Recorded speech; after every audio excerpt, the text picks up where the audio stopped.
I have spent the past few years putting myself into situations that are usually very difficult and at the same time somewhat dangerous. I went to prison. Difficult. I worked in a coal mine. Dangerous. I filmed in war zones. Difficult and dangerous. And I spent 30 days eating nothing but this. Fun in the beginning, a little difficult in the middle, very dangerous in the end.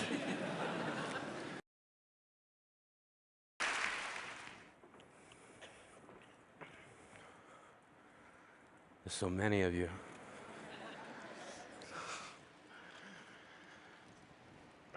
When I was a kid, I hid my heart under the bed because my mother said, if you're not careful, someday someone's going to break it. When I was 7 years old and my sister was just 5 years old, we were playing on top of a bunk bed. I was 2 years older than my sister at the time. I mean, I'm 2 years older than her now, but at the time that meant she had to do everything that I wanted to do, and I wanted to play war. So we were up on top of our bunk beds, and on one side of the bunk bed I had put out all my G.I. Joe soldiers and weaponry, and on the other side were all my sister's Milos and ponies and ready for a cavalry charge. There are differing accounts of what actually happened that afternoon, but since my sister is not here with us today, let me tell you the true story. Which is my sister is a little bit on the clumsy side, and somehow, without any help or push from her older brother at all, suddenly Amy disappeared off of the top of the bunk bed and landed with this crash on the floor. And I nervously peered over the side of the bed to see what had befallen my fallen sister, and saw that she had landed painfully on her hands and knees on all fours on the ground. I was nervous because my parents had charged me with making sure that my sister and I played as safely and as quietly as possible.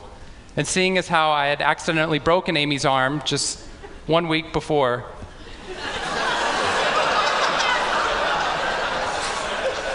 heroically pushing her out of the way of an oncoming imaginary sniper bullet, for which I have yet to be thanked. I was trying as hard as I could. She didn't even see it coming. I was trying as hard as I could to be on my best behavior, and I saw my sister's face this wail of pain and suffering and surprise, threatening to erupt from her mouth and threatening to wake my parents from the long winter's nap for which they had settled. So I did the only thing my little frantic 7-year-old brain could think to do to avert this tragedy. If you have children, you've seen this hundreds of times before. I said, Amy, wait, don't cry, don't cry. Did you see how you landed? No human lands on all fours like that. Amy, I think this means you're a unicorn.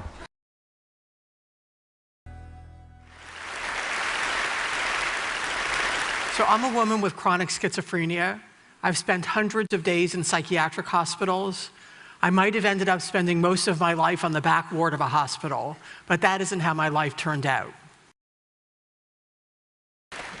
There's a group of people in Kenya.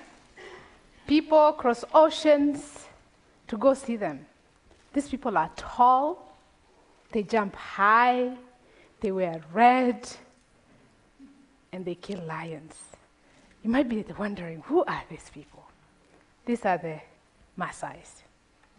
You know what's cool? I'm actually one of them.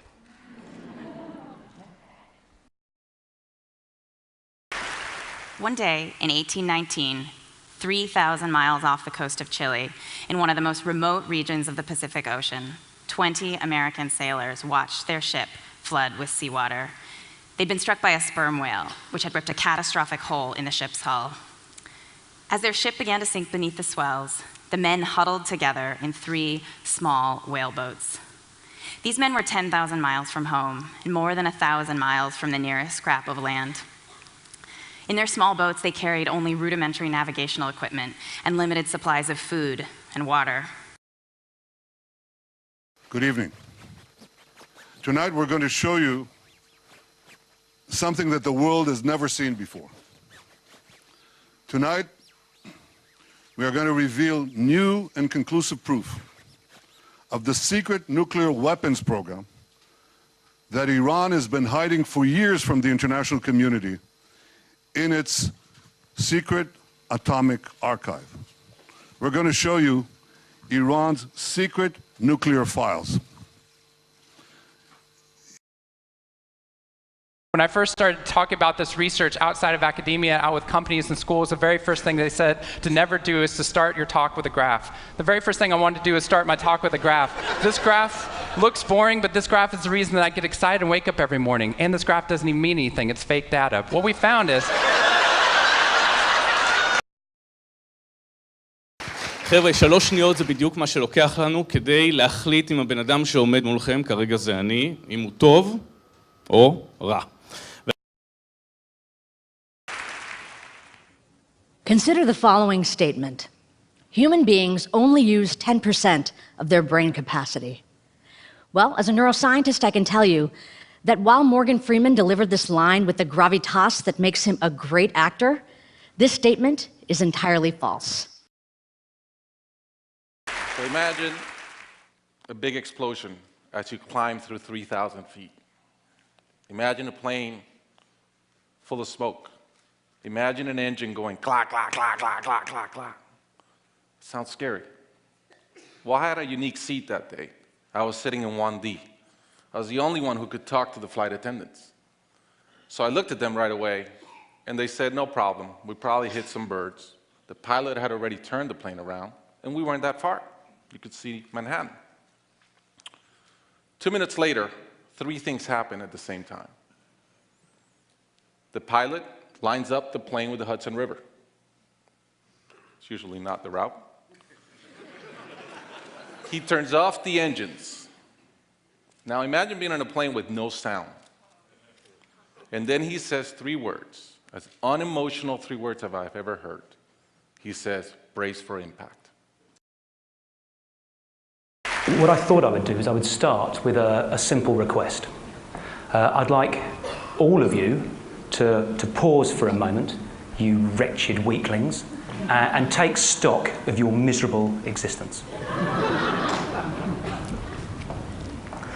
Now, that was the advice that St. Benedict gave his rather startled followers in the 5th century.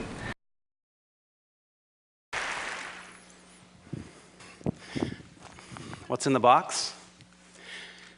Whatever it is, it must be pretty important, because I've traveled with it, moved it from apartment to apartment to apartment.